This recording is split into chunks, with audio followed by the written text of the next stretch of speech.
3 দিন ধরে এই অ্যালার্ট মেসেজই মাঝে মধ্যে পাচ্ছি।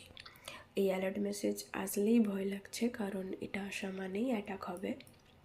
তো 3 দিন ধরে আর সত্যি ভালো লাগছে না।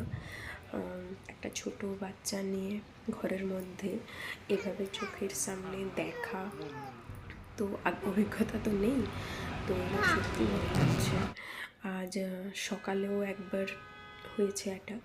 তো জাস্ট আজকে সকালের অ্যাটাকে শুনলাম এরকম করে সাইড অফিসটা একটু ক্ষতি হয়েছে, কারণ উপরেই নষ্ট করে দিলেও তার এগুলো যে পড়ছে নিচে, তো ওদের সাইড অফিসের উপরে পড়েছে, ওটা প্রচুর ক্ষয়ক্ষতি হয়েছে। তো এগুলো শুনে সত্যি খুব ভয় লাগছে। জানি না পরিস্থিতি কবে ঠিক হবে। ফ্লাইটও অফ। এবারে বাড়ির লোককে যতই সান্ত্বনা দিয়ে দিই, না আমরা ঠিক আছি, ঠিক আছি, সেফ আছি, কিন্তু তাও মানে ভয় তো লাগে না, ভয় লাগছে, এটাই আর কি। তো জানি না কবে ঠিক হবে। এভাবে নিজের চোখে দেখা, চোখের সামনে বুঝতেই পারছি না। তবে কাতার গভর্নমেন্ট ভীষণ কোঅপারেটিভ, ভীষণ হেল্প করছে। এখনও কারো কোনো ক্ষতি হয়নি, আশা করবো কারো কোনো ক্ষতি হবে না। তো সবাই সেফ আছি এখনও আমরা।